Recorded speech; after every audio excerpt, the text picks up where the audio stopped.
Hello everybody, I'm the Transformational Scientist and welcome to this review of AEW's Double or Nothing pay-per-view.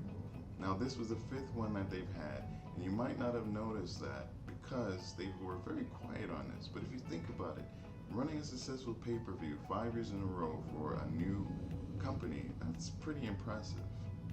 So this pay-per-view came to us from Las Vegas, and it was attended by 7,000 people in, I don't remember the stadium.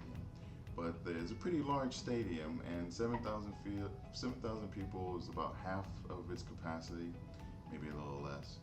And for anybody that wants to complain or bitch about freaking people attending, I have to say, if you watched it, those 7,000 people were loud and raucous, and they really wanted to be there. 7,000 people wanting to be there versus 10,000 people who are sitting on their hands and aren't doing anything. I take the 7,000 people every single time, likely. So anyway, this pay-per-view was super crazy, freakishly long. All right, so we got to get that out of the way first.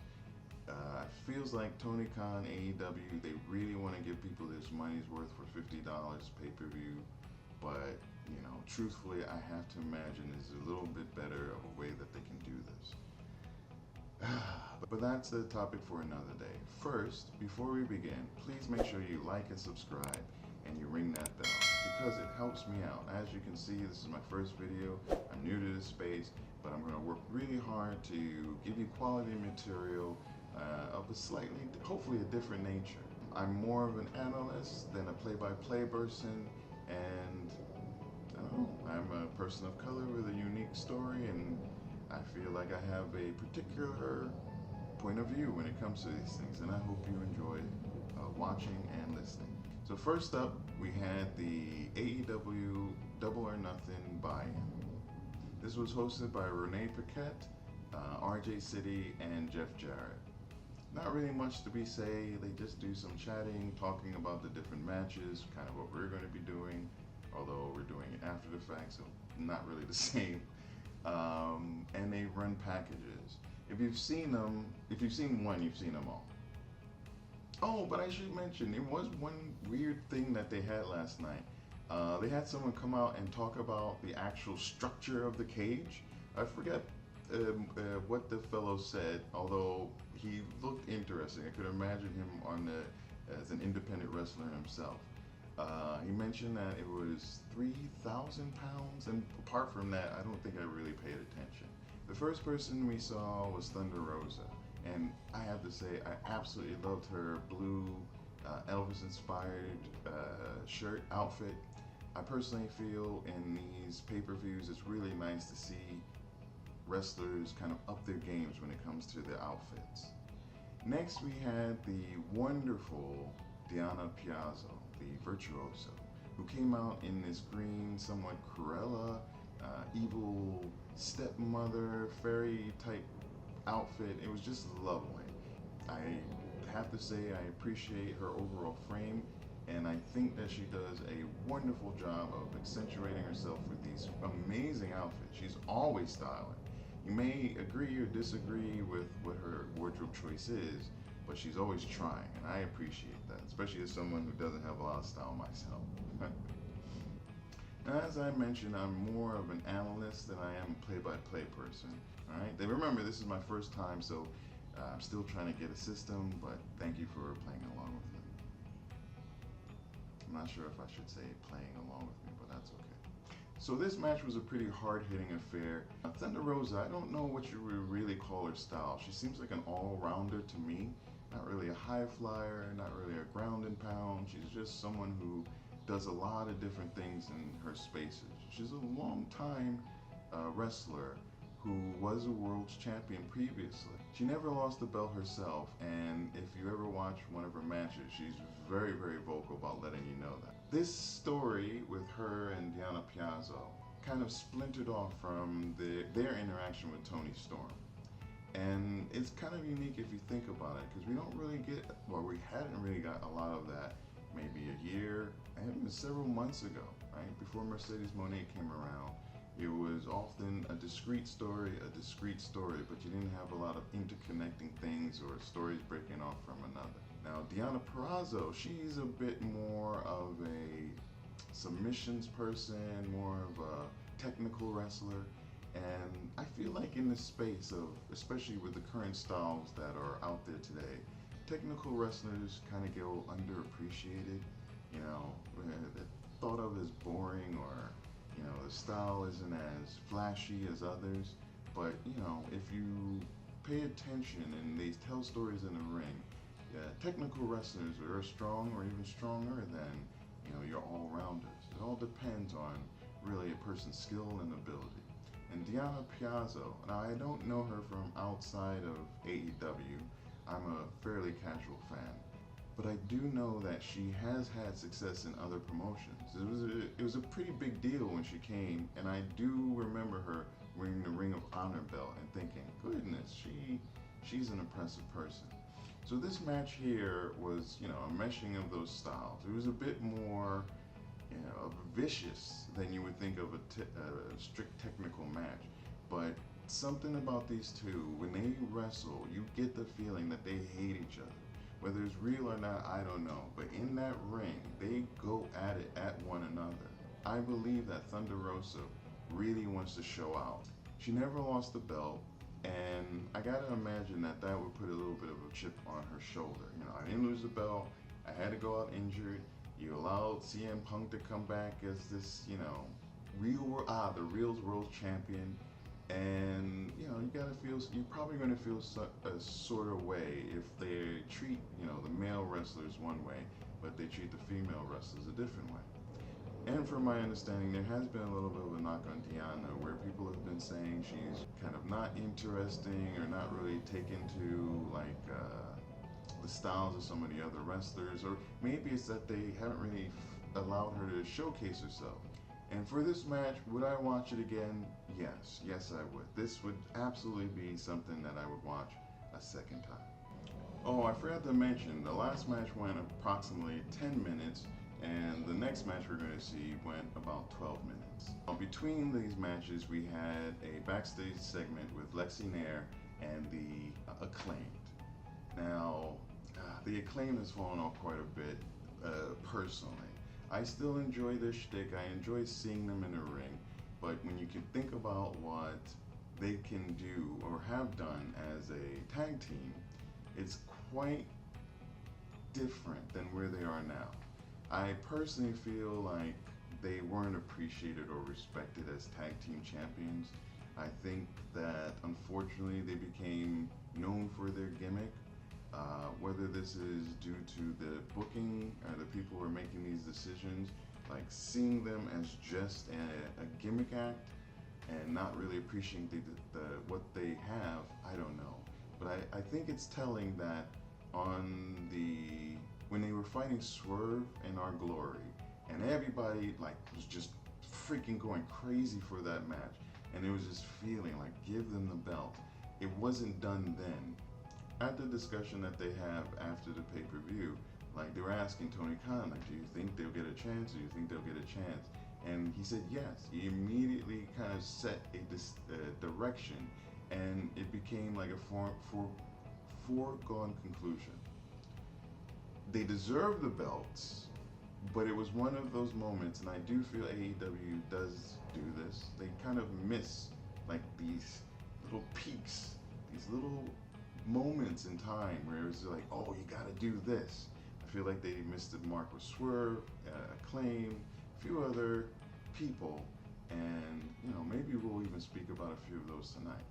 So we have this backstage segment, and I have to say, I'm done with Daddy Ass. I'm okay with him, you know, retiring and getting off the screen.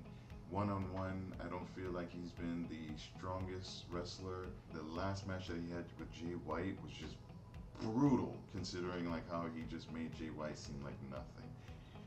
I get it. Daddy Ass is a big, strong person. Like, look at his physique. He's still looking freaking awesome for 67. I don't know how old he is.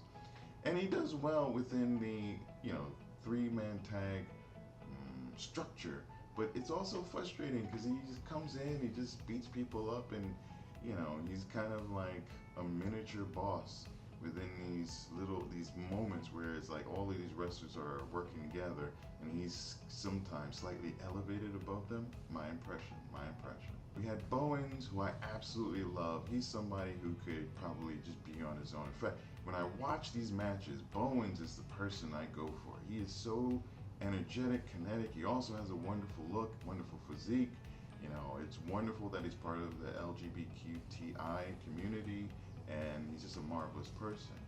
Then you got Max Caster with his porn stash, and I love his raps. I appreciate it. I feel like they're moving more towards him, particularly more towards that heel persona. But I also do hear that he is a bit problematic, and you know, I don't quite know what the issue is with Max, but I don't know. Maybe it's not necessary. Maybe it's not necessary for AEW. Maybe it might be a bad mojo. I don't know. I will say though, he gave during his time to speak, I gotta tell you, I was just like, what are you going on about, man? Like, what is going on with you? He kept going on about how the other team, he didn't know the other team's name. I'm like, no, ask him. Like, if you don't know, just freaking ask him, man. Okay, so right after that, we had Owen's wife come out with Tony Khan to tell us about the next Owens Cup. This year, the winners of the Owen Cup are going to get a chance at the main belts at a time in the future. I don't know if they mentioned if there was a distinct time. I personally am unsure about this because I feel in AEW the tournaments are often, not always, but often booked in ways in which you know who's going to win and who's going to lose. If you watch Ring of Honor, the tournament that they had to crown a new female U.S. title, I forget the name of it. It doesn't really matter, honestly. But when they had that, the first round, they had the name stars from Ring of Honor and then people who came from like outside of the company, and you just knew who was going to win. That's a really extreme version of what I feel plays out in a lot of these tournaments. So I don't know. I don't really want to feel like, if they do it in a way where you're like, okay, every match, pretty much, you're not sure who's winning or losing, and there's going to be times where there's an obvious winner or losing. You know, during those times, maybe switch the script, flip the script. There you go. Flip the script and try something different, and perhaps, just perhaps, it'll pull others in and make you think, well, something can happen in this. I'm going to let it play out. Who am I? I don't know, but I'm going to let it play out. The last one was done better than the first one. If you remember, it was like Adam Cole and Britt Baker winning, and that was just so advertised. And then last year, and they did that over Ruby Soho, and people were really hoping that Ruby Soho was going to get that. Last year, it was Willow Nightingale, and oh my gosh, it was Ricky Starks. And Ricky Starks did use it for a little bit to kind of like push his heel persona. That was not so bad. So we're going to see this. It'll be the third year, and you know, we'll see. We also learned that the final, I believe, is going to be somewhere in Canada. If you're in Canada, if you're in Canada, I hope you enjoy. All right, now first out, look at these men. Look at these freaking meaty men, okay? Just look at them. Look at them. I am a big fan of Brian Cage, personally. Some people think he's just a spot monkey, and maybe he is. I don't even know what that really means. What I will say is within matches, I enjoy seeing him. Seeing a big guy who move and do power stuff, and like he's wonderful. You also have Taya Leone and the Prince Khan. Wonderful people. They do a lot of power stuff. Then we had the Acclaim come out. Nothing really different with their outfits. Straight black and purple. They look, I like their looks. And we had a rap from Max Caster, which really went hard, absolutely hard. It's Max Caster. You either love him, I don't know about loving him or hating him, but when it comes to his raps, you either appreciate them and go, okay, let him do what he does, or you're like, I don't give a crap. I personally like it. I really do, and I want him to be kind of himself and to say what he says. I just think that a heel persona is more him.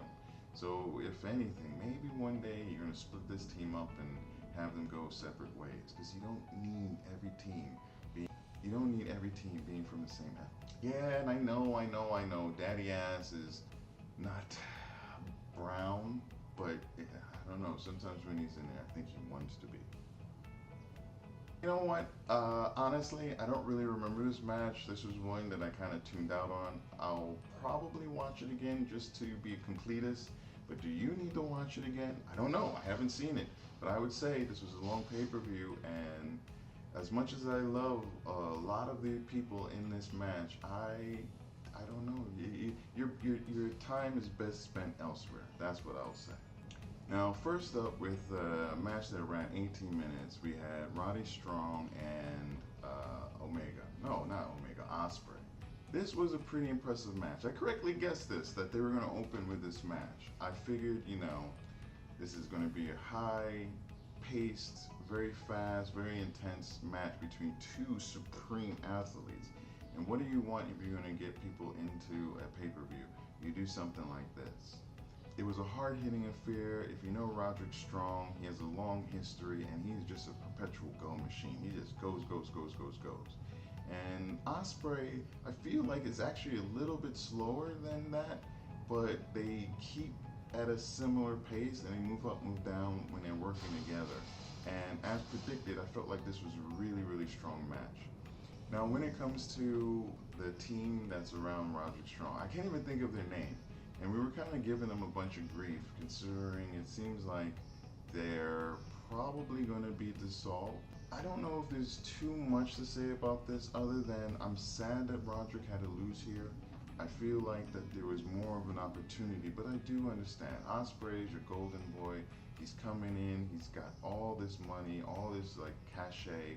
AEW right now is pretty cool as a company in various ways. And there are these 3 stars that have been brought in, and they're ones that you gotta imagine the overall company wants to highlight. Because when you see an Ospreay match, when you hear his promos, when you see the passion that he puts into things, like he's good. And this belt in particular is very strong for him because he can take it internationally and kind of do something that they tried to do originally when Pac had it. I had hoped that Orange Cassidy would have taken the belt to other promotions and stuff. He's an indie guy. I don't know if he still does indie shows, but he was from that world, and so he would have been a great person to carry the flag of AEW, especially since he is so loved by a lot of the core audience, and he's loved by just a lot of people. If you sit back and you realize that some wrestlers have gimmicks, and he kind of lives it.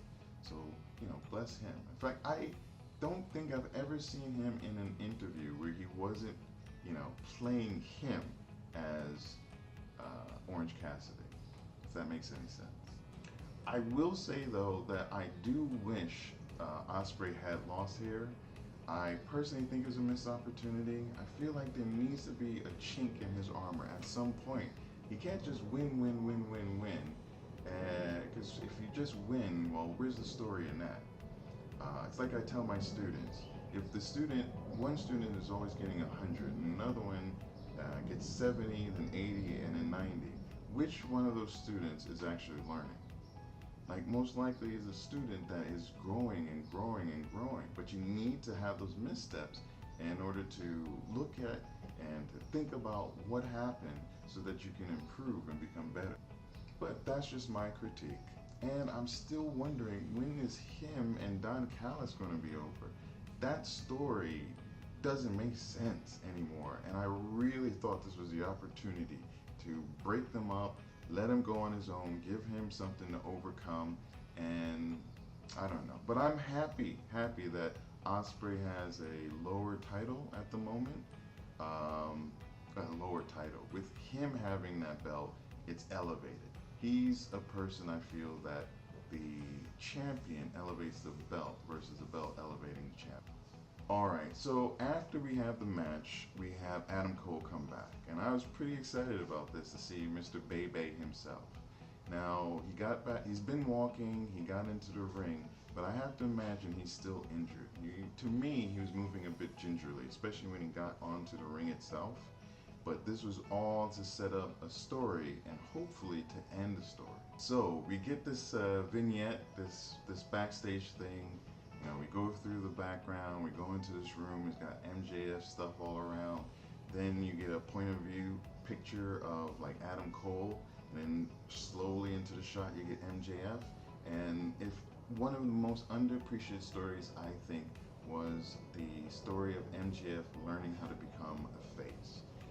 If you paid attention to that story, the kangaroo kick, the the joking in the ring, like sometimes like it was like MJF was trying to be a face, but he didn't know how to do it, so he was doing it so hard. He was kind of dialing it up to 1,000.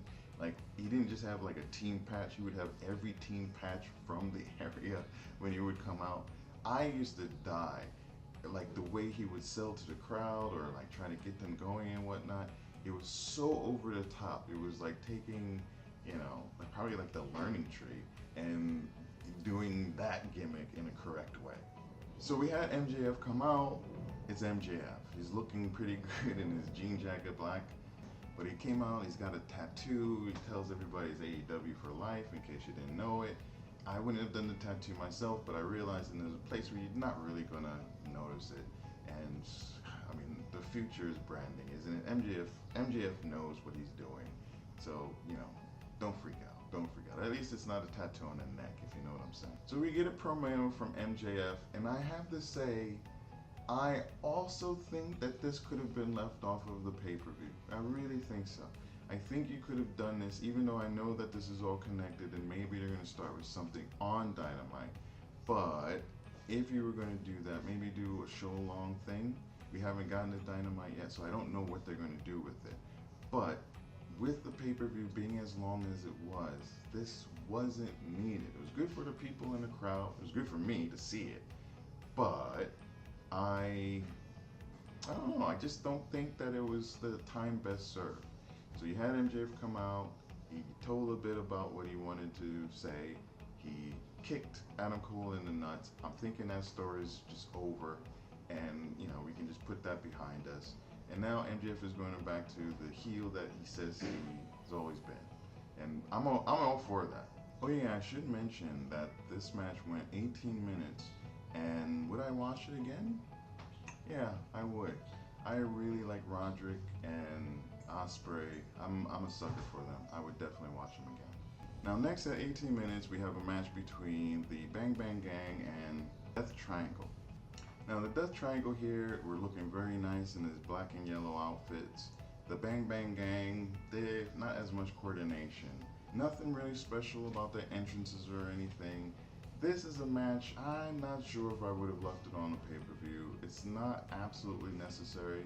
There is a bit of a story going on with Jay White and Pac, and that's the main crux of it. And then kind of having this, just in the meantime, I think. And eventually we're going to get to Pac and Jay, but we'll see. The MVP in this match for me personally was Austin Gunn. I think he's ridiculous. He's such a jerk.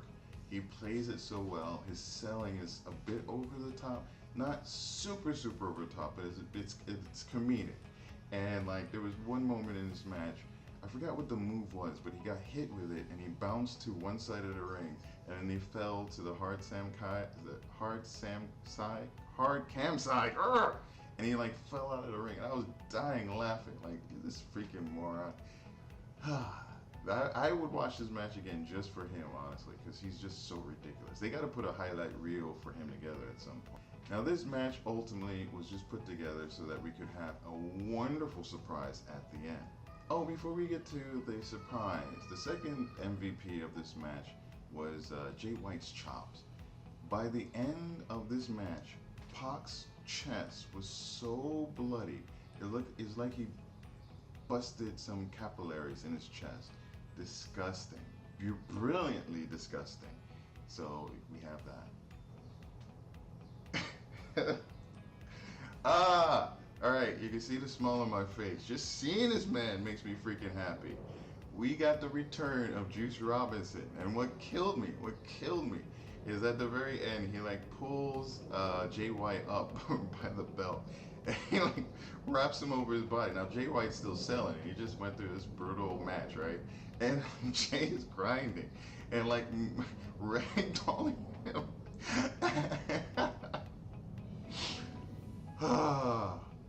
All right, just watch it. All right, just watch it. Just watch it just for Jay, okay? You can cut through most of it, skip through it if you need to.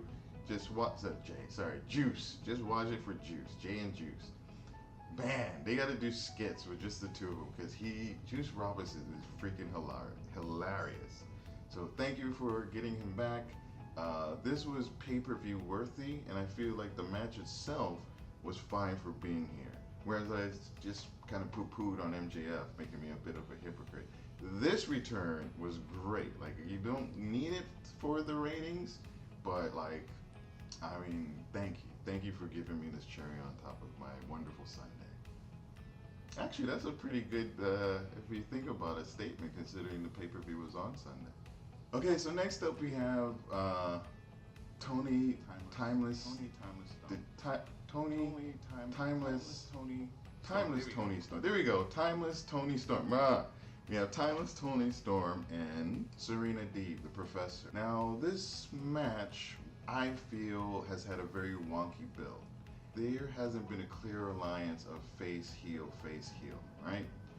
We had a moment where Serena Deeb, she comes out, she's talking about her experience and everything, she should be a face. But then we have a moment where she's... Now, this was a pretty good match. I really enjoyed it. I think Professor likes to show out when it comes to pay-per-views.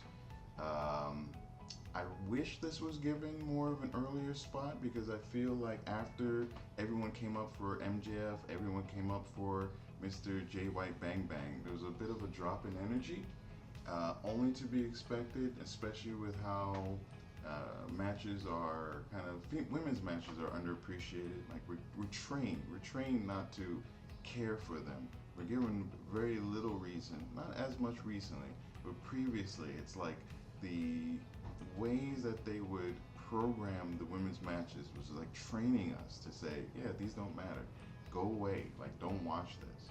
So they kind of had to overcome that. Even though Timeless Tony Storm has a wonderful gimmick, people love her character, and they really buy into it.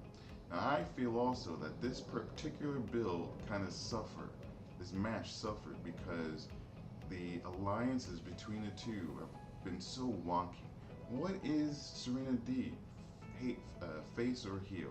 What is Timeless Tony Storm? Face or heel?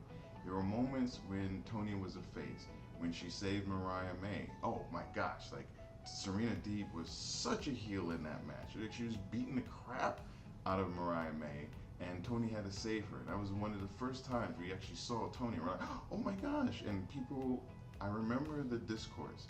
I remember my thoughts. I was like, okay, so she's taking steps towards being a face.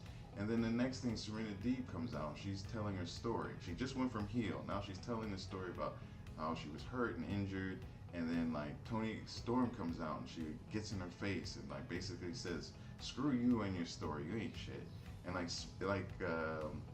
goes to attack first. After being the face, she goes to attack first. Serena Deeb counters, knocks her on the floor. And like even in that freaking segment, it was like, what are they? Oh man. One of the things that frustrates me a lot about AEW currently is this lack of distinction between like heels and faces. I don't think you need to do heel things if you're a heel. Oh, how did I say this? What do I mean by this? Okay, there are a lot of people who are in between, or tweeners, I guess they would say, but it's not even that, it seems like. It just seems like they are one thing or another to fit that moment in time.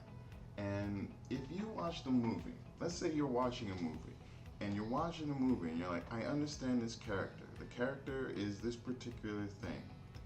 And it's going on this, the person is going on this journey.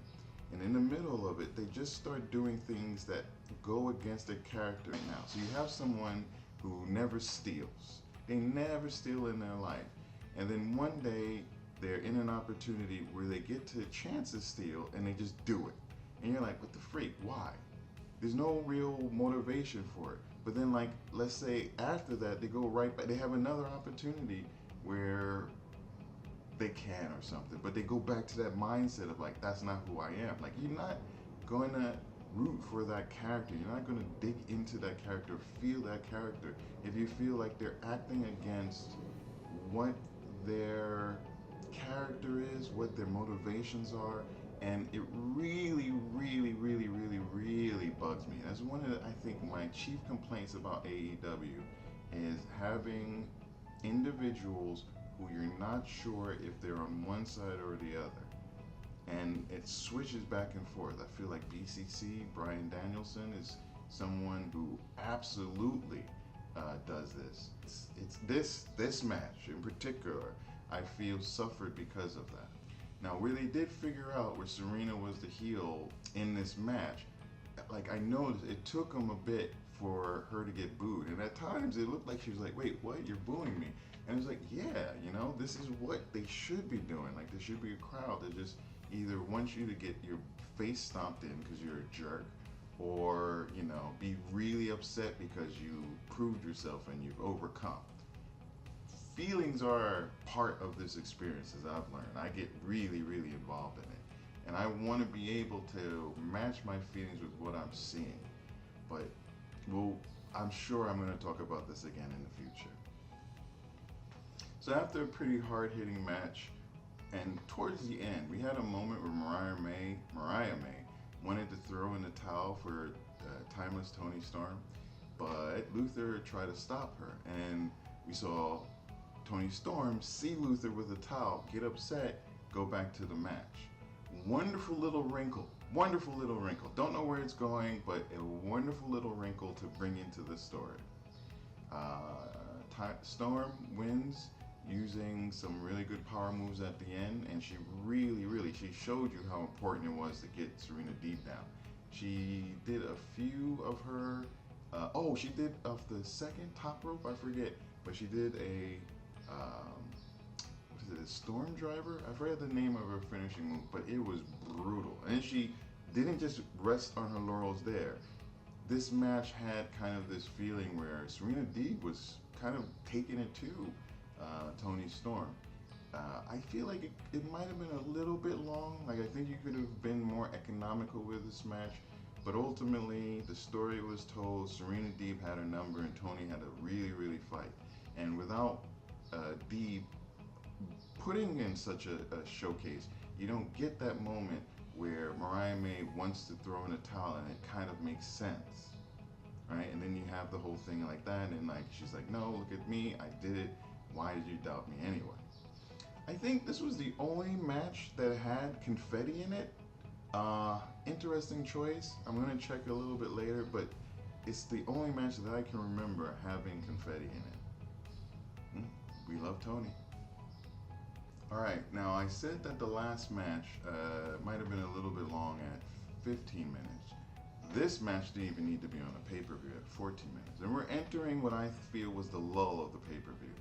This is the time, the last match I'd probably watch again because it was just great to see two strong women fighting, and I'm a big fan of women's wrestling. But this match, take it off the pay-per-view.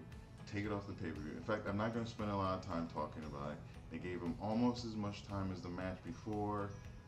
You could probably switch it around and let them deal with the come down from the energy of the segments with Juice and MJF returning. Then you have this, let people kind of come down a little bit, or sit on their hands, and then have them come up for the women's match. But it wasn't that way. We have 3 matches, maybe 4 matches that are going to come together, and this is the lull of the pay-per-view for me. So this match had a story, it's this big story going on, honestly, with Trent and Orange Cassidy. And I get the complaints, I feel it too. I wanted Orange Cassidy or Trent to kind of go heel and be able to show out and show their new characters. You have this new heel in Trent. I can't think at the moment whether I feel AEW has more heels or more faces, but like Trent being a heel would have been. He's got a great look. He's kind of like a Seidel character where you like seeing him come out. He puts in, and he sometimes has like matches that are underappreciated, like quiet but really solid matches.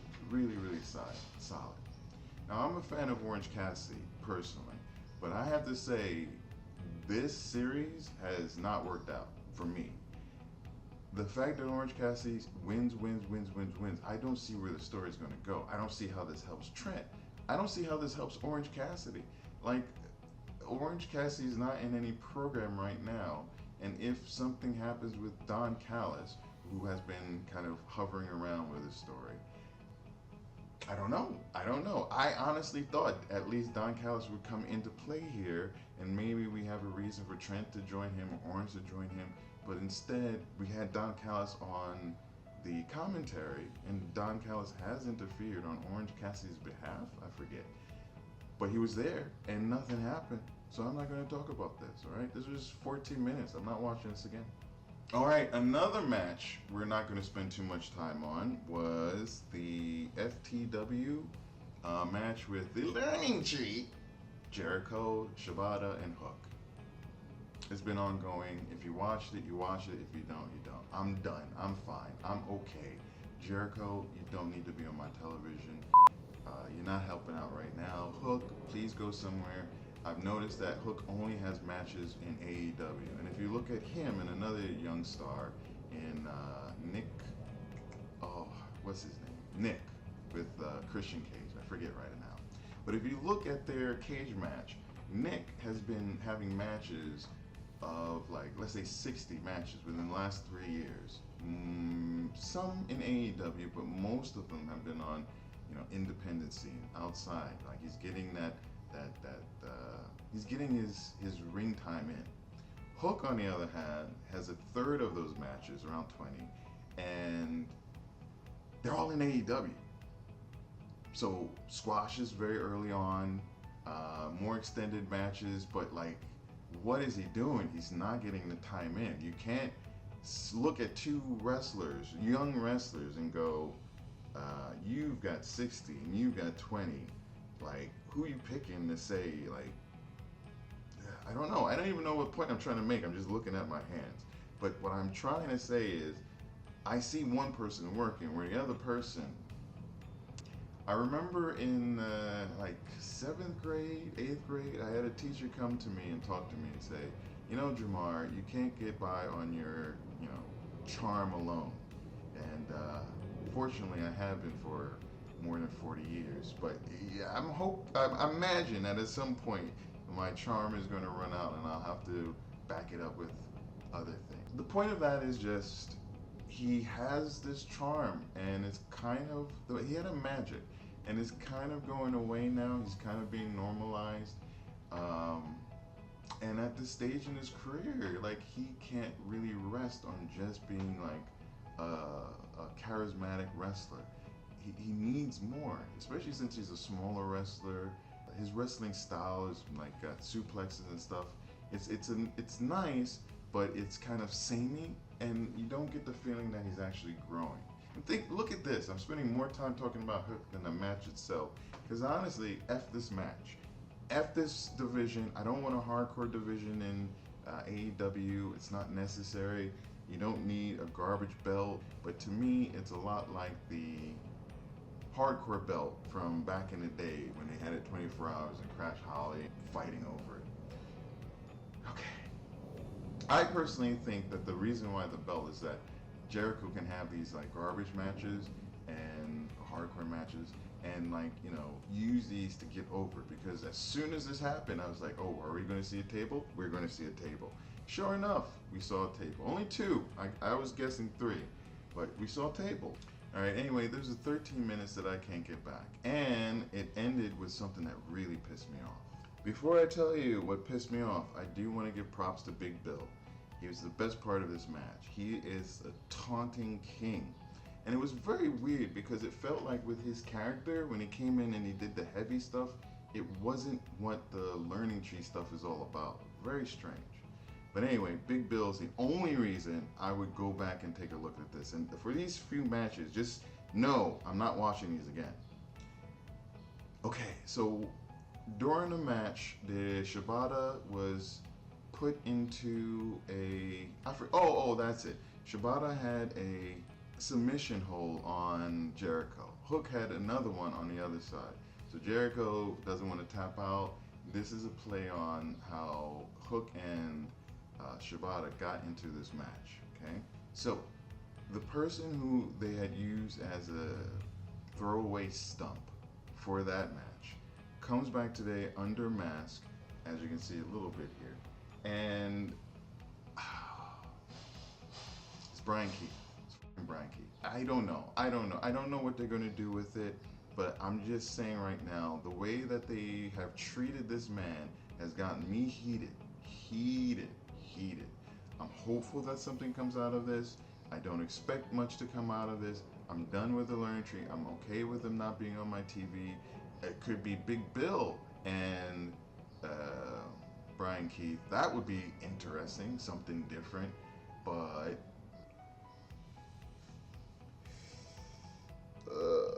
this next match was 17 minutes. Altogether, these 3 matches were 45 minutes. 45 minutes, almost an hour that you could pull out of this pay-per-view, right? Or at least end it on time. But we had to sit through this. This was the longest of the 3 matches. This, I think, was 17 minutes. Yeah, 17 minutes. Takeshita on the collision the night before Pillmanized Moxley's shoulder. Okay, so remember that shit. Moxley, he's all beaten up. He's got a bad wing. Okay, he comes in with his match. It's not even for the belt. It's to get an opportunity to fight for the belt. Why is his belt not an AEW belt on a pay-per-view? I get people are talking about, speaking of or thinking about Forbidden Door. There hasn't been really a lot of stuff for Forbidden Door going on other than this. And that's that pay-per-view, right? So I don't personally like that Moxley has been featured over Swerve multiple times. People have been complaining about him not getting main event or just being featured. Main event spots, right? He's not getting those. He was being treated like a punk butt, which Moxley, I don't think you would have had him beaten up like they beaten up my man Swerve. This other belt, it's not even an AEW belt. There's already enough belts in AEW, especially considering Ring of Honor. And now we got this other stinking belt taking up time. I really am okay for Moxley to just sit his butt and not even go home. He's got a belt. He's got opportunities to wrestle. Go to Japan. Just go to Japan with your belt and do that for a little while so that we can when he came back, I missed him. I was like, okay, all right, this is pretty cool. Came back with his swagger and everything. But then almost immediately I was taken out of it because he was given a main event slot over my man Swerve. So basically what I'm saying here, this match, which wasn't for the belt, wasn't for an AEW belt, and ended up with Moxley winning, was a waste of time. Absolute waste of time. It was just a waste of time. A waste of my gosh darn time. And I've seen people say, well, the New Japan belt is protected and, it's rare that people even get a chance to fight for a chance to get to a fight for the belt. But, let that play out somewhere else. You know what? Just do it somewhere effing else. Not in AEW, which is what I watch, okay? I don't watch New Japan. I don't. And I care about Moxley being an AEW character, but I don't care for him being Superman with some other company's belt. I won't say livid. This upsets me. And maybe some people think that this could have been punishment for Takeshita speaking out and talking about the difficulties of being an Asian wrestler in America. Maybe. I don't know. But I feel it has more to do with Moxley, who has been featured. He has been like hard as stone. Even when it came to like CM Punk, and there was that whole big thing where like CM Punk beat him Where Moxley beat CM Punk in that weird match where like he like, and he took the opportunity, and then they had the match at the pay-per-view. From my understanding, that was like Moxley's idea. It was a bad idea. It was a horrible idea, and you know, I get it. Moxley is a strong voice. Like when he does a AEW hoorah type of speech, it you feel it. It resonates. He's been there for a long time, but that may be the problem. So many people have talked about how these younger stars aren't getting slots or spots at the upper end of the card. And even if you look at a Wheeler Yuta, like has he been elevated? Has he really been elevated? He got the Ring of Honor title, had matches on Rampage, which I don't think he would have gotten if he wasn't like in the BCC. But at the same time, like, would he have been like? He was the person going to take the pins. He was the person that was getting beat up. He was just a runt. He was knocked around as a joke. And even though he had that seminal match with Moxley, what has really come out of it? I would say, I don't know. I really have to think that one through. But my immediate impression would be like he's another person who got part of a group with strong members, and it wasn't like he was sent out there to, you know, prove. Maybe he was. I can't even remember at this point. So I might have to go back and really think about it because I don't want to be glib about this. But I will say that for me personally, the Combat Club, the BCC, Blackpool Combat Club, have served their purpose. It might be time to break them up and start trying new things.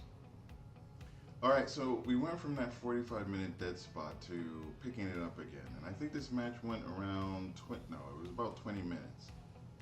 It was a cage match with Malachi Black and Adam Copeland, excuse me. What can I say about this match? It's freaking crazy. It was an absolutely crazy match. Not so much for the bulk of it, although there was a lot of stuff in it too. So you have this cage, which was a bit flimsy. You had barbed wire on the very top of it, and you had a few slivers here and there.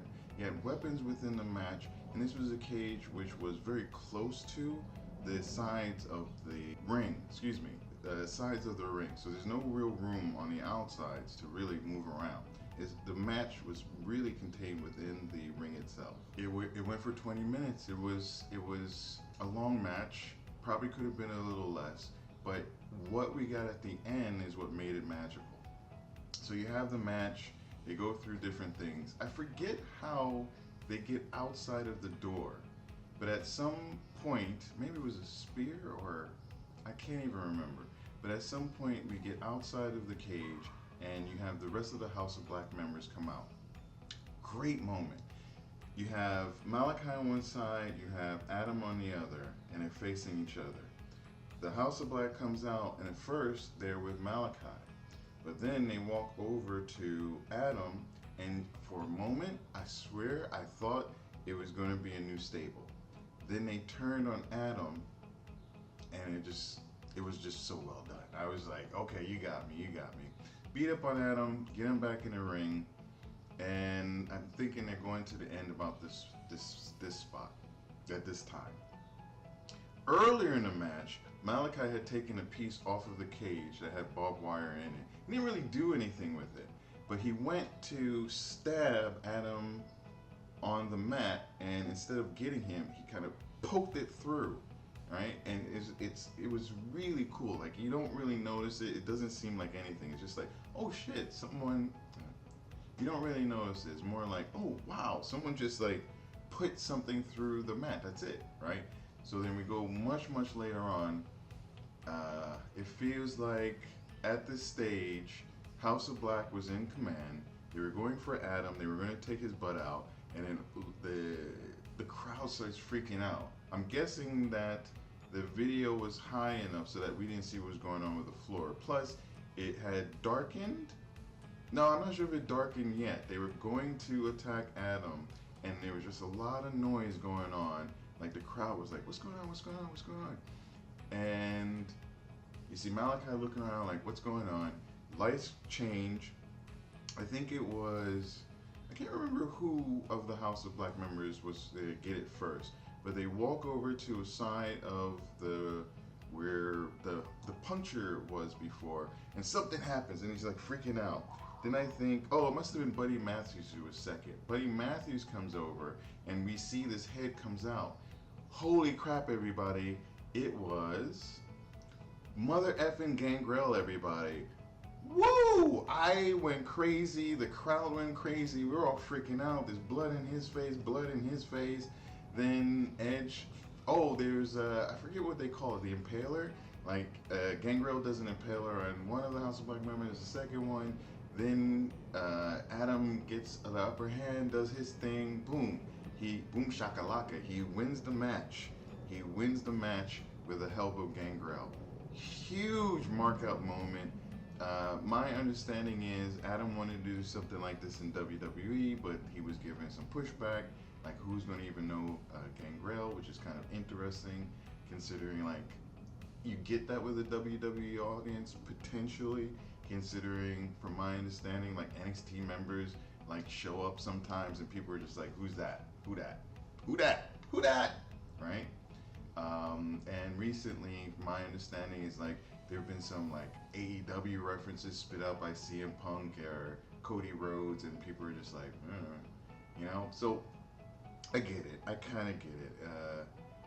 It's just a difference in kind of like involvement with the two wrestling groups. I gotta imagine that there's enough people who witnessed the Attitude Era that they should remember Gangrel. I mean, one of the most iconic entrances, themes of all time, right? Shoot. But anyway, we got it here in AEW, and for anybody who wants to give this thrift, I don't know. You can, but I was just happy. Now, the one thing that I worry about was there was a moment in this match where Adam came off and went to do he wanted to do an elbow. I was thinking he was going to do a crossbody through a table, through Malachi, who was just laying on a table. But instead, he came down with an elbow and feet first. That is dangerous. That is so dangerous. Your legs and knees should not be taking an impact from a fall. There's a reason why these people do flatbacks. And I saw the clip of Macho Man coming off of a cage and landing in a similar way. And my understanding, he was never the same afterwards. So I don't know. I really, really, really hope that Adam Copeland is okay, because his run has been pretty good. And this might be the time to start getting him to his story with Christian, because as we're going to find out a little bit later, well, we'll talk about that later. All right, so next up we have a match between Willow Nightingale and Mercedes Moné. This was a little bit shorter at 18 minutes. I think the time is pretty good here. It could have probably gone just a little bit shorter. Personally, I don't know. I felt like it was a little bit long, I think, at the time. I'm doing this review like the night after. I kind of like to let things sit with me. I don't go to find out too many opinions, but I do look at some like wrestling groups just to see, what the conversation is. I don't want to live in an echo chamber, but I also don't want to be super influenced by other opinions. And as I start doing these reviews, I feel like I'm going to have to pull even further away so that I make sure that my voice as a casual viewer isn't, I don't want to say corrupted, but kind of influenced by what other people are doing. So Mercedes Moné comes out looking wonderful in her outfit. She had a flair for this event, and she came out. I believe there were like show people, and there was a drum band. The drum band was a little weak, but I liked that they had the kind of like glow stuff going on. That was pretty neat. Like it was like a digital thing where the lights were going on with them, so that was kind of cute. Then you had Willow Nightingale coming out with Stankley and Statlander. I don't know. It's Willow. It's absolutely Willow. She came out. I think she had like extensions, I want to say, in her hair. She looked wonderful. I imagine there are girls all over the country right now who are like, that could be me one day. and I don't think you always get that for certain communities. So being able to see these two powerful black women go at it in a ring had to have been a joy. It was a joy for me. So this was Mercedes Moné's match, first match back, and Willow, I feel, has been really carrying this feud. Personally, I feel that this has been a lot of focus on Willow, and that she is someone who really, if they keep the booking strong for her, will come out smelling wonderfully on the other end. This feud has put her in a main event. Try to think about where Willow was when she was first starting. You know, she is someone who was new on the scene. People immediately took to her. When I first saw Willow, was on the Ring of Honor, the first pay-per-view that they had after Tony Khan took over Ring of Honor. And I remember seeing her, and it was Mercedes Martinez, coincidentally enough, and they were fighting for the interim Ring of Honor World Championship. And I was like, you picked the wrong person. I truly felt that they picked the wrong person when it came to Willow Nightingale. Because that night when I saw her, I just thought, like, you got it. So for me, it's been really amazing. And she has a belt. The belt doesn't matter in this instance. Again, the wrestler here makes the belt, not the other way around. I don't care. I get that they're fighting over the belt. It gives them a little something. But if this was just a straight grudge match, I think it would have been just as good. The belt is necessary to give it the same status as, you know, some of the other matches. But I understand, like, this match, if you think about it, it was over the women's match, the world's heavyweight championship in the women's division, and that's, I feel like that. Of course, Mercedes Moné, she has that cash as a, you know, superstar who's known outside of AEW, and I feel like we have to remember that. It's very important. And then you have Willow Nightingale, who's like this force and this woman of like strength, and you know, she's effervescent, and she comes out and she goes through hardships. Like, if you follow her social media, she goes through hardships, but she works to get past these things, and it's inspirational. It's truly inspirational, her story.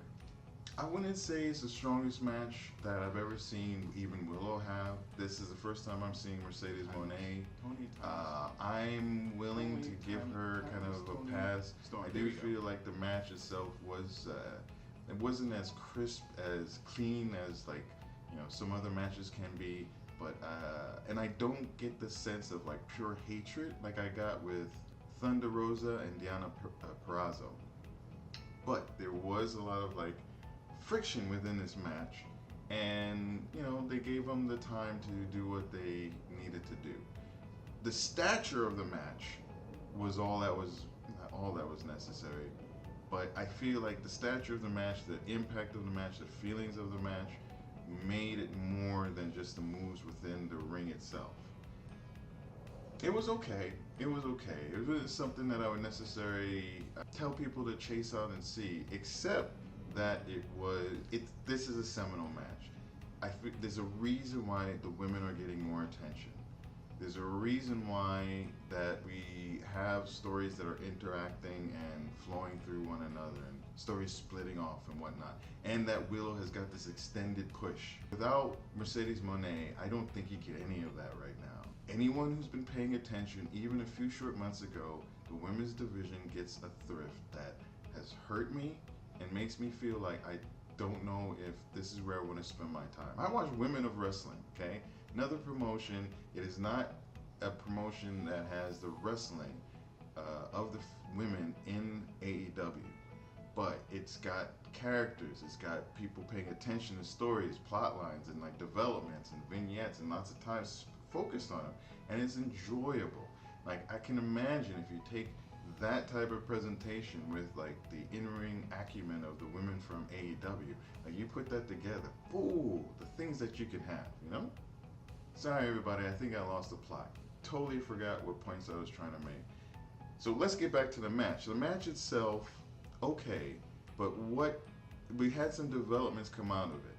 And the biggest one is Willow Nightingale won this match. She only lost it because of Statlander. This match, I would say you can watch again. The last match, definitely watch again. For this match, watch it again, but for what goes on. There's a moment in time where Willow gets the visual pin over Mercedes Moné.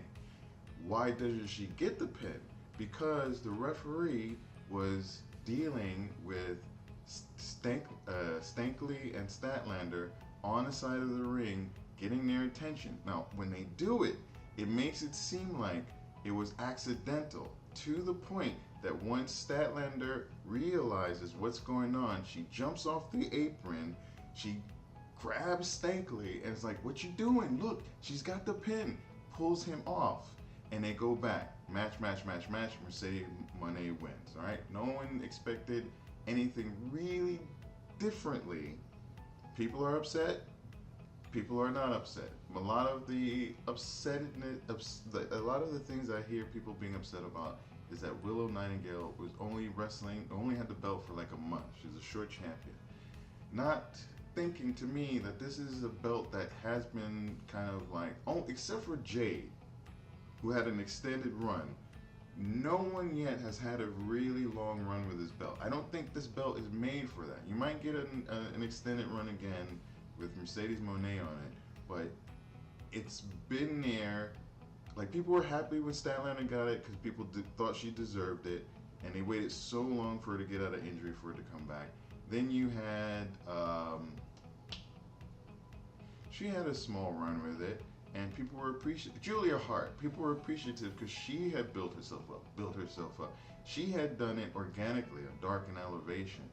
And it was until, she was another person who did that. So she was a really bright spot. And then Willow got it. And you got a sense that it was for a reason. That's what I would do differently. I would have let Willow gotten the belt and then brought Mercedes Moné in to challenge for it, saying like, "I got hurt, I'm a big star, screw you," because she's a heel. I want that belt. And then you just do a month-long thing, so it doesn't feel like there was a reason for Willow winning. I think personally that's a big reason why people are upset. When she won the belt, it felt like it was for a means. It was for a reason. Not like she just won the belt. And that, I think that has to do with how Mercedes Moné was presented to all of us. Can't go back. So I'm just trying to look at what's going on. Mercedes Moné has the belt. From my understanding, she has a rider in the contract. She's not going to be the only person wrestling on like Dynamite Collision. So we might start seeing multiple matches, which is what we need for that division. If it's going to show out, if it's going to grow, and it has a lot of talent, it needs that time and attention. And that's being given time and attention because of Mercedes Moné. Now, my fear and my worry, like, I'm happy, I'm okay. She loses the belt, all right. She's still Willow freaking Nightingale. But what do they do after this? She immediately has a story. This is another thing, right? So it's not just Willow is like, who cares? Or like, screw her. She got screwed by her best friend in Statlander, who never liked her ass anyway. She automatically has a baked-in story. She can either go for the belt again, or she can go off and be like, you did this to me. If it's on Collision, if it's just on Collision, it's not on Dynamite, it's just on Collision, and they let it run. I don't think it'll be for the next pay-per-view, but a pay-per-view after that, and they do a big thing for her, or in the middle of it, and then they move Willow on to something bigger and better. I'm fine. I'm giving it at least 2 pay-per-views for this. 2 pay-per-views for Willow. If they don't maximize her potential and what they have here, then all right, it was a failure. It shouldn't have gone that way. I will apologize to anybody who I am speaking differently from, who just thinks that this was a mistake, okay? I promise you. But I'm giving 2 pay-per-views. And I'm saying this with the knowledge that AEW hasn't always been very strong with getting to a certain point. Oh, this is the point I tried to make earlier. Like knowing when someone's at a certain place and then capitalizing on it. Like in that match, Swerve in Our Glory and the Acclaim, so many people are like calling audible. You look at what you got going on. Wardlow, who got a little tripped up with MJF, like he had that whole big thing. He gave the ring to CM Punk. It should have been a great blow off. He should have gotten his time in his son. MJF screwed him up a little bit. If you remember that pay-per-view, we didn't even know if he was going to show up. Instead of Wardlow being able to have his spot in his son, it became MJF. Will he or won't he show up?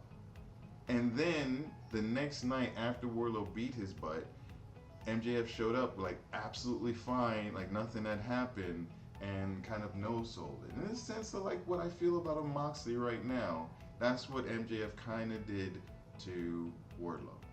But regardless, they didn't use that moment and really propel Wardlow to the next spot. They also they also kind of like fumbled when Hangman Adam Page got the belt. Oh, if I could think about it, I know there's a few more if I had some time. But they have these moments where it's like, you have, Swerve himself. I feel like he should have won the pay-per-view before the pay-per-view he actually won at. All right, I give it to everybody out there paying attention to this. There is the higher possibility they're going to fumble this and they're going to screw things up with Willow. And it'll be a sadness, because she has elevated herself so greatly through the context of this match and this feud with Mercedes Moné. All right, now we have a match that ran 25 minutes. My man Swerve freaking Strickland. He's gonna be at House of Glory in 2 months' time. I already bought my tickets. I'm a fan. In fact, I'm gonna have to start exercising, get a new outfit. I like my professory stuff, but for this event, I'm going to try to show out. I might find someone with a better touch when it comes to fashion to help me out. Oh gosh, so I missed certain exes who really, really helped me with that. But I'll figure it out, because I need to show out for my man Swerve. Look at him. Look at Swerve. Look at Swerve. It's this way. It's this way. Look at Swerve. Look at him. He looks good. All right. This is a hot take. Swerve looks better with the AEW belt than Cody does with the WWE belt. Hot take. If you disagree, if you think that's some bullshit, please just let me know in the comments below. But I'm telling you, I truly think Swerve looks better than Cody does with their respective companies' belts. And then on the other end, you have our daddy in perpetuity, although I am a daddy. I don't have children. Never mind. It's another video, different video. So our daddy, he's everybody's daddy. Our daddy comes out. He's got Kill Switch with him. He's got Nick Wayne, that's it, and Mama Wayne. Boo me, a mother? Gosh, I love her. And I hate her. And in fact, she was detestable in this, because her and her family, this kinship, this house, this job, like they came together in order to mess with Swerve, man. They were messing with Swerve. Swerve doesn't have people on his side right now. Don't know where AR Fox is. We could ask about the infantry. It doesn't have to be black people. It could be it could be other ethnic groups helping him out. But it's just not the case for our man Swerve. He's going about it on his own. He's going to do his own thing. It's okay. And it was okay, because I really enjoyed this match. It was a longer match. And again, like, it's the energy thing, right? That 45-minute block, you had the cage match with Gangrel, and then you had the match before this, which had to kind of get the energy back. And that was a big thing, because you got Willow losing, you got Mercedes winning, you got Stankley and Statlander like screwing people over. So, like, again, you got to rebuild that energy. And that's an important part for what's going to come a little bit later. There's been a lot of talk on the sequencing. You heard me talk about it. Moxley over our man Swerve. We'll get to that in a second. We're just going to focus on this match right now. So what is it to say about this match? It was freaking awesome. I'd watch this match again, okay?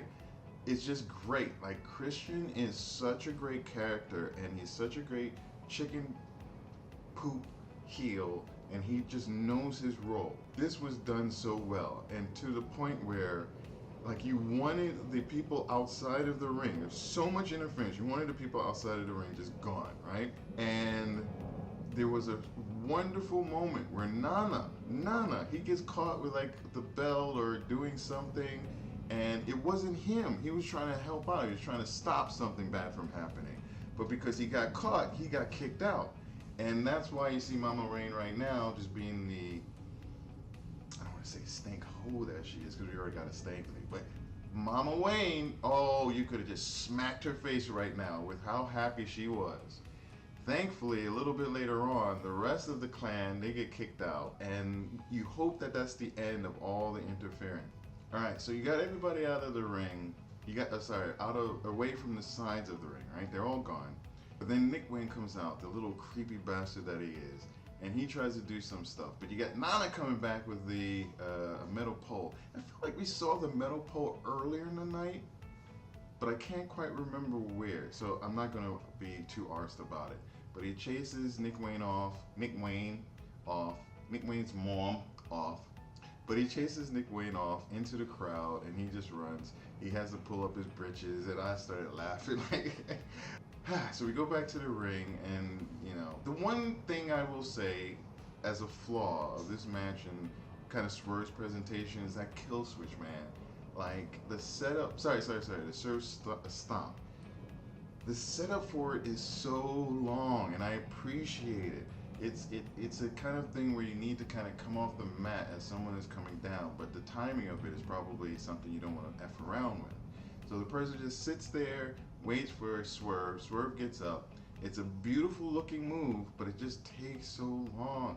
Like a good 20-30 seconds where you could just like get up, move out of the way, roll around, and just not have to deal with like someone coming down and stepping on your chest. But it's whatever. Swerve, the right person won, looking as cool as can be. Great match. You're going to get those with Christian. He just knows how to set up these things. It could have been a main event, could have been a main event of any of these pay-per-views. But it wasn't the main event of the night. Although they pushed these all together as a triple main event. I get it. I personally think, like, who do you pick? People wanted the Mercedes and Willow match to go last. People wanted the Swerve match to go last. I feel like it's a bit of a necessity for the next match to have gone last. But where do you put them? That's a choice or decision that I'm glad I'm not the person that has to make. Okay, so it's already 12 o'clock, midnight on the East Coast time when this last match begins, okay? Remember that. The crowd is dead. I am dead. The people that are watching are dead. It's 4 hours for the main pay-per-view, 30 minutes for the stuff right before, and an hour if you pay attention to it. People that came in and saw everything, they were there for a long time, right? What do? You have this epic, crazy match, which is just ridiculous. I had a lot of fun with this match. It ran about 30 minutes. I ran 30 freaking minutes, okay?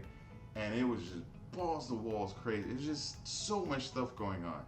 They did the thing from last year's where they played the song over and over again. At first they did it with Darby, and I was like, I don't think this fits. And I was kind of like, I don't know. But then they like yelled, don't do this.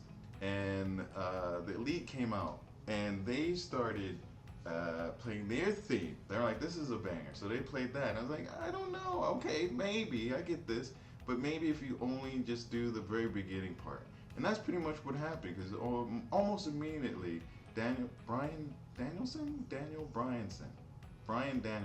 he comes on to Mike, and he's like, shut this stuff off. Why don't we play a real song? And they play Final Countdown without the words, just I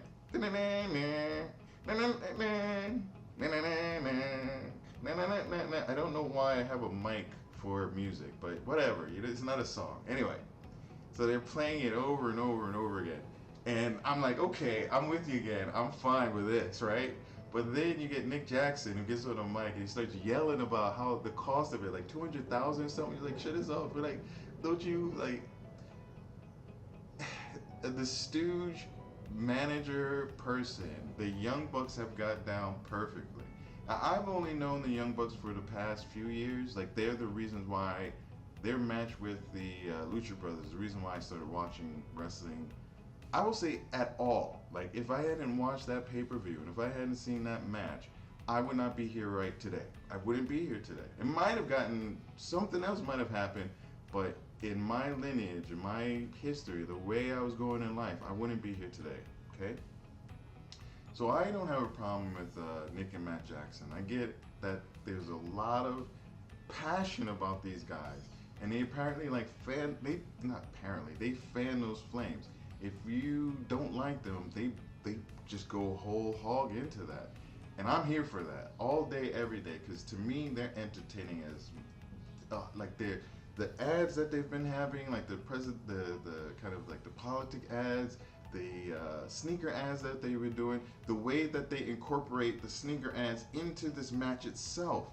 They think about what they're doing. They layer stuff in and they make it interesting so that if you're paying attention, like it's been so long since we got the spiked sneakers again.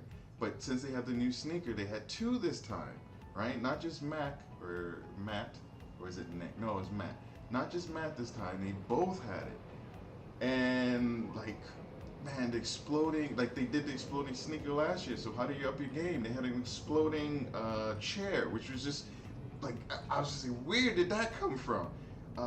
Darby Allin was back in his match and just like absolutely crazy. And we got Jack Perry, who is so elevated from all that has been going on. Like his initial heel run with the, the horrible music, the classical music, like it just wasn't working out.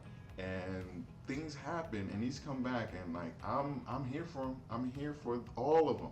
Okada, I love Okada. I'm so happy. Like if he was just in AEW as a wrestler, what the people would knock on him for not having a character, not being anything other than a wrestler. But he comes in, he immediately has this thing that like is a hook, and he is a perfect jerk. Like that smile on his face when he's one of the, I think he's the only person that came in. He's like, you all wearing pants and like street clothes. I ain't ghetto like y'all of you. I'm gonna be wearing my little like trunks, He got out of every bump that he could have taken.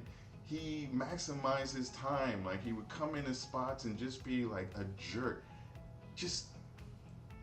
I'm not even talking about the good guys. Like FTR, bless their hearts, they are the Americans team. I don't know. They have their road. Daniel Bryanson is amazing, who doesn't really push for like belts for some reason. And then you have, who was the other person that fought with him? Oh, you have Darby Allin. Darby Allin is someone who, I don't know. I don't know where he could be on it, but he was featured heavily. He was with Sting for so long. He is someone like a Jeff Hardy that people like really pay attention to and like just think, wow. And he is just a unique person who I think just thinks and acts a bit differently. I've heard a speech of wanting to stop him, though, and I imagine like people had the same thing when it came to Cactus Jack, or it came to like what Vader would do to other people. Oof. Or Mikey Whipwreck in ECW, or Little Spike Dudley, even Crash Holly at times, but more so Spike Dudley. Like, there are these individuals who are, I don't understand it. It's not my world, but they are daredevils who, more often than not, appear to be white people, who just push themselves to the limit, and like it's just another realm for them. Like people who do, people who do mixed martial arts, who get people punching them in the face just brutally for no real reason other than for our enjoyment and to make money.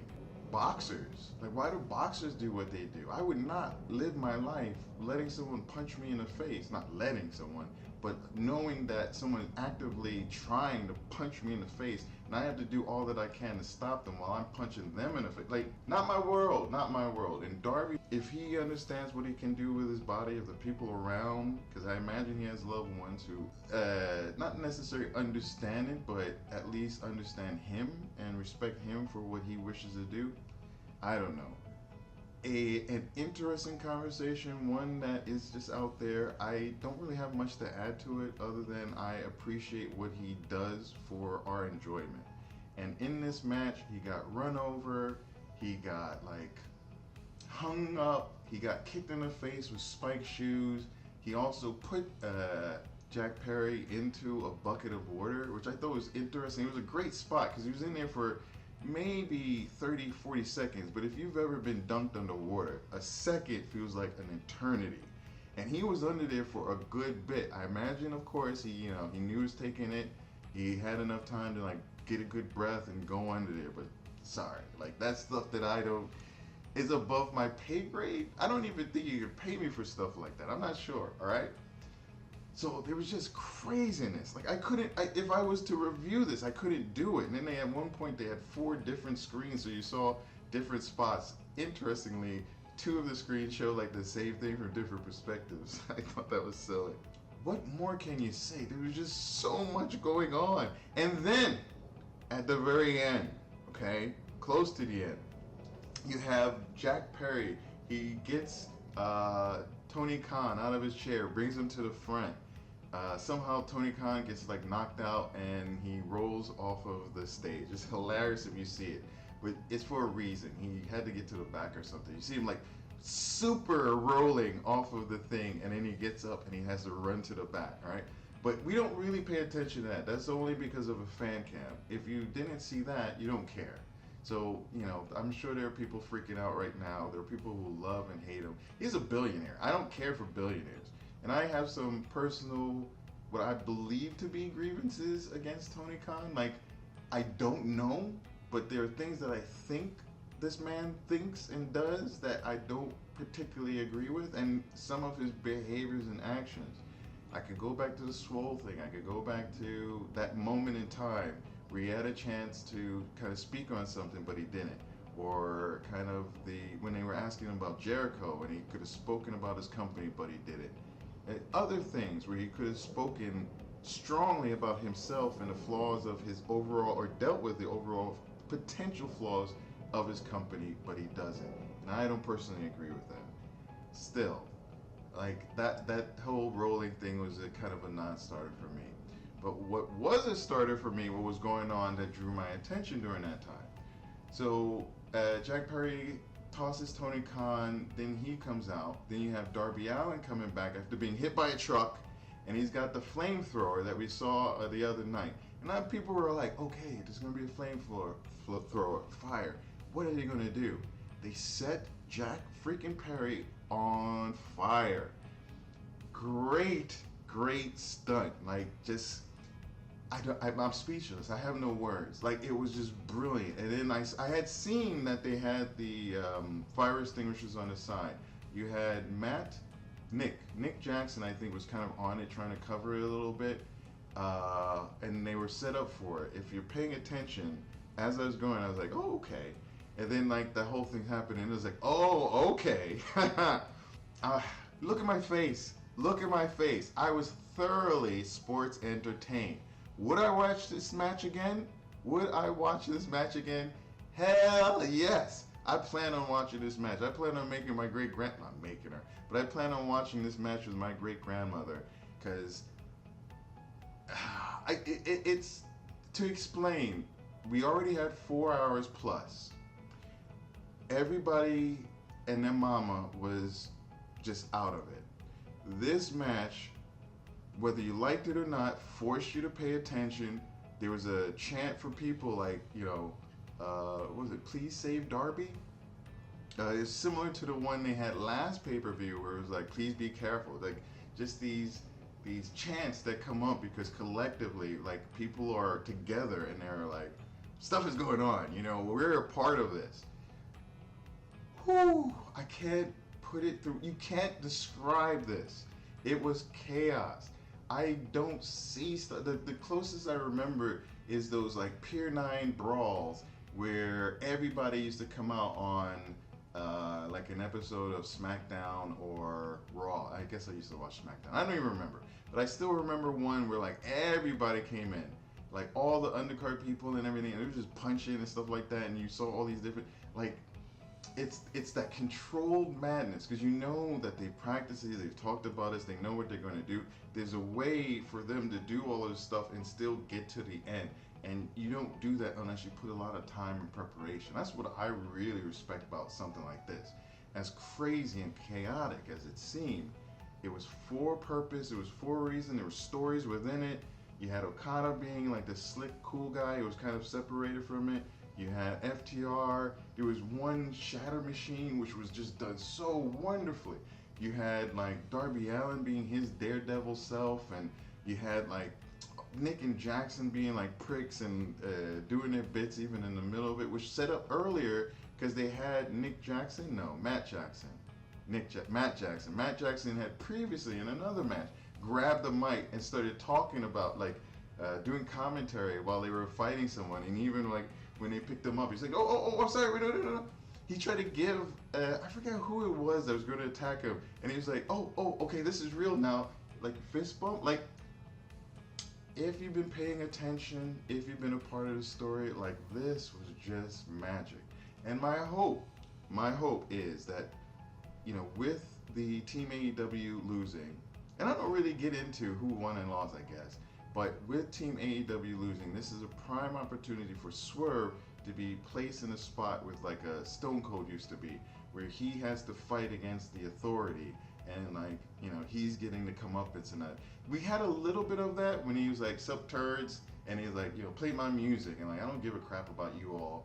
They didn't do it enough. I will give it to many people. They didn't do it enough, especially earlier on, but when they found that beat, and when they asked him to be this person, yeah, I can see it. So like, a lot of my okayness is, will they follow through?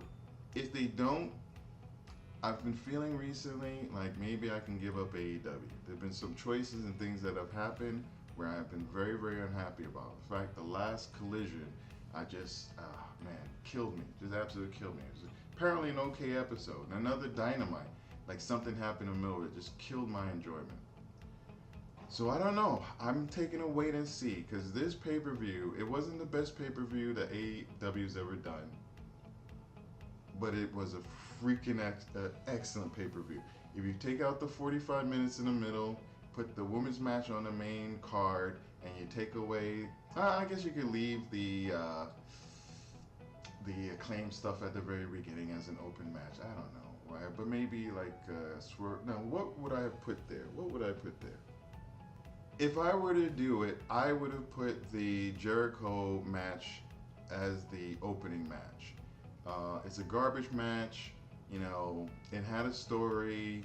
You know, people feel very strongly about Jericho one way or the other. So I would have used that to be the dark match, and then gone into the thing proper. I would have taken away the Orange Cassidy match, and I would have brought Deonna and Thunder Rosa onto the main card. So that's pretty much it, everybody. That was our AEW Double or Nothing pay-per-view. Thank you for spending some time.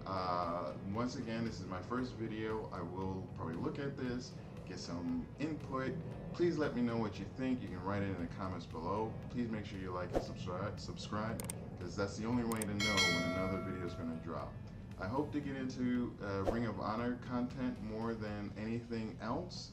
I just want to go back and kind of like learn about this league, this promotion that I didn't really pay much attention to. Again, I'm a casual. I only started watching wrestling really again in 2022, 2021. I stopped watching wrestling sometime around 2006 maybe, definitely before 2009. So yeah, so for me, like, doing something like that would be excellent. I watch Ring of Honor every Thursdays, so if you're interested and you want to come along and, just check to see what Ring of Honor is doing right now. I recommend coming and seeing, and hopefully in the future we'll have other things that we can do all together. Well, that's the review. So thank you very much, everyone. I have been the Transformational Scientist. I hope I get to see you all again. But until then, stay strong. Goodbye, everybody.